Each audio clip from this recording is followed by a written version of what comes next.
للہ رب العالمین والعاقبۃ للمتقین والصلاة والسلام علی اشرف الانبیاء والمرسلین اما بعد فاعوذ باللہ من الشیطان الرجیم بسم اللہ الرحمن الرحیم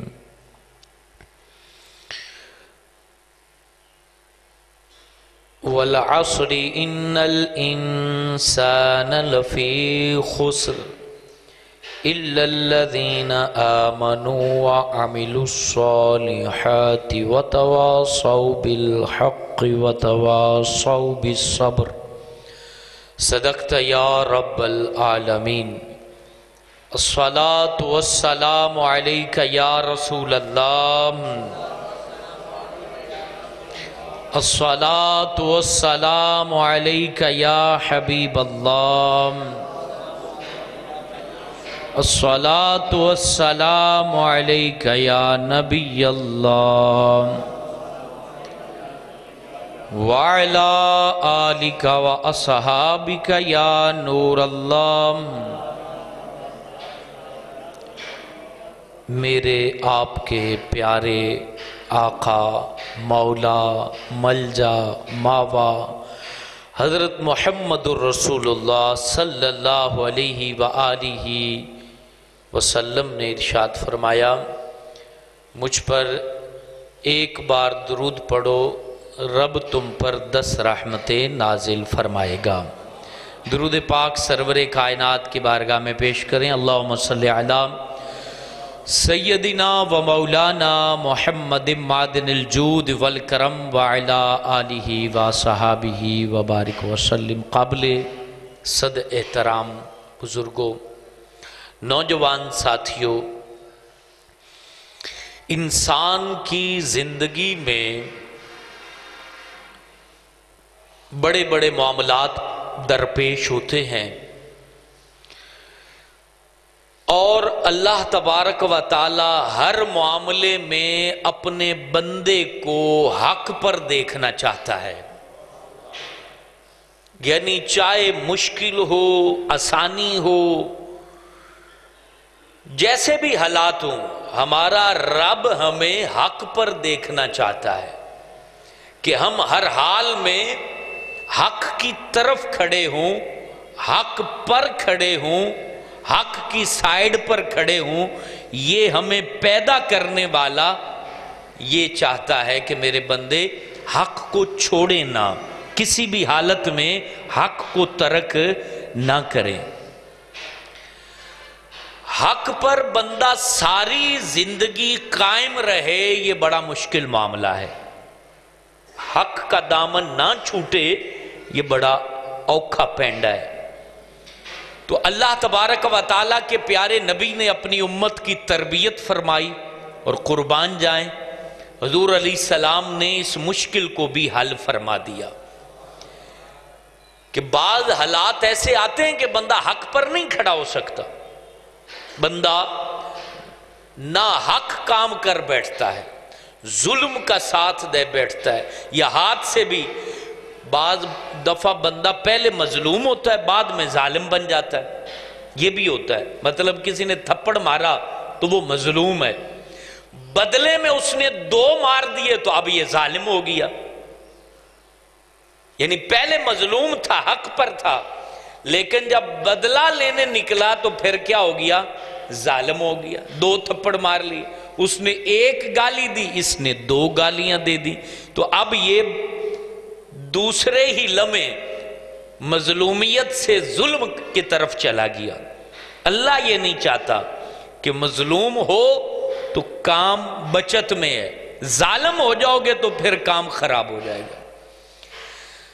تو جب اللہ نے یہ حکم دیا ہے، اللہ نے ارادہ فرمایا ہے، اللہ کی خوشی اس بات میں ہے کہ بندہ حق کے ساتھ رہے، نہ حق کام کی طرف نہ جائے، تو یہ کام چونکہ مشکل تھا، نبی پاک علیہ السلام ہر مشکل کو آسان کرنے والے نبی ہیں، تو آپ نے تربیت بھی امت کی کر دی کہ اگر چاہتے ہو ساری زندگی تم حق پر قائم رہو تو اس کا ایک ہی نسخہ ہے، صبر کا دامن تھام لو۔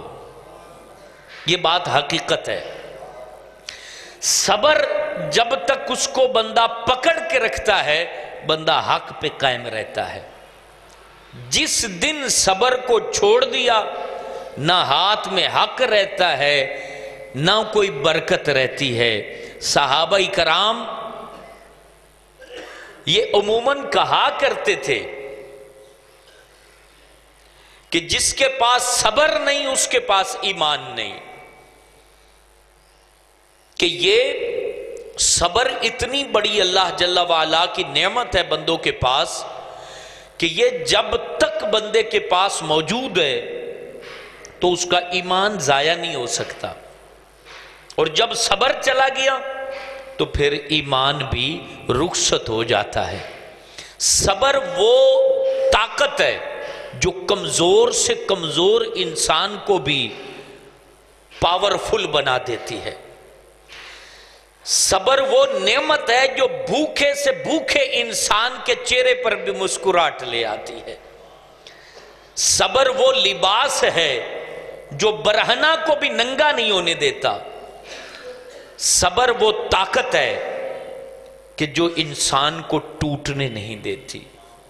صبر جب تک آپ کے پاس ہے، پہاڑ بھی آپ کے اوپر گر جائے تو آپ ٹوٹ نہیں سکتے، اور صبر نہیں ہے، آپ پہاڑ کی طرح بھی بن جائیں تو ہلکی سی ہوا سے ٹوٹ جائیں گے۔ صبر ہے تو پہاڑ بھی گریں گے تو آپ کا کچھ بال بھی کا نہیں کر سکیں گے۔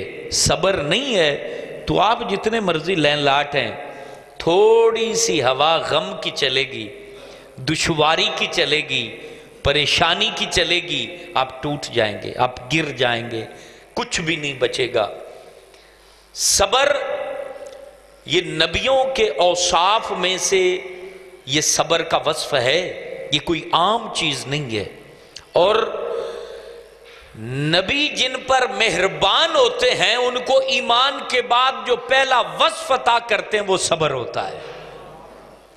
نبی کسی پر نگاہ کرم ڈالے نا، نبی کسی پر فیضان کے دروازے کھولنا چاہے تو پہلی تعلیم ایمان کے بعد جو دیتے ہیں وہ صبر کی دیتے ہیں۔ نبی پاک علیہ السلام نے جب حضرت سمیہ، ان کے شوہر اور ان کے بیٹے، ان کے اوپر جب ظلم ہوتے دیکھا تو ان کو یہی تعلیم دی تھی کہ صبر کرو، اللہ تمہیں اس کا اجر عطا فرمائے گا۔ صحابہ کرام نبی پاک علیہ السلام کے سامنے جب ان پر آزمائشوں کے پہاڑ گرتے تو آپ یہی سبق دیتے، صبر کرو، اللہ تمہیں اس کا اجر عطا فرمائے گا۔ خود نبیوں پر جب آزمائشیں آتی تو اللہ تعالیٰ جو ان کو تعلیم دیتا وہ یہی تعلیم تھی کہ میرے نبیوں صبر کرو، صبر کرو، اور صبر پر میں رب تمہیں اجر عطا فرماؤں گا۔ تو نبیوں نے پھر صبر کر کے دکھایا۔ کتنے انبیاء آئے ہیں کہ آرے سے ان کو چیرا گیا، آرا سر پہ نا آرا رکھ کے تو ان کے جسم کے 2 ٹکڑے کر دیتے تھے، اور وہ انہوں نے صبر کیا۔ آگ پہ ان کو لٹایا جاتا، وہ صبر کرتے۔ ان کو جو ہے وہ تہہ خانوں میں بند کر کے کھانے بند کر دیے جاتے، وہ صبر کرتے۔ تاریخ اللہ والوں کی گواہ ہے کہ ان کے سروں کو پتھروں سے کچلا جاتا، وہ صبر کرتے۔ ان کے بازو کاٹے جاتے، وہ صبر کرتے۔ ان کے جسم کے ٹکڑے ٹکڑے کیے جاتے، وہ صبر کرتے۔ قرآن کا مطالعہ کریں، قرآن کی تلاوت کریں، اس کا ترجمہ پڑھیں، اس کی تفسیر پڑھیں، آپ کو جگہ جگہ جو چیز رب تعالیٰ کی طرف سے بطور نصیحت، بطور وصیت، بطور پیغام حق جو آپ کو ملے گا وہ یہی ملے گا، اے رائے حق پر چلنے والے، اب تجھے صبر کرنا ہے، اب تجھے صبر کرنا ہے، بے صبری سے کام نہیں لینا، نہ شکری سے کام نہیں لینا۔ تمہیں قدم قدم پر ایسے معاملات درپیش ہوں گے۔ زندگی ہے میرے بھائی،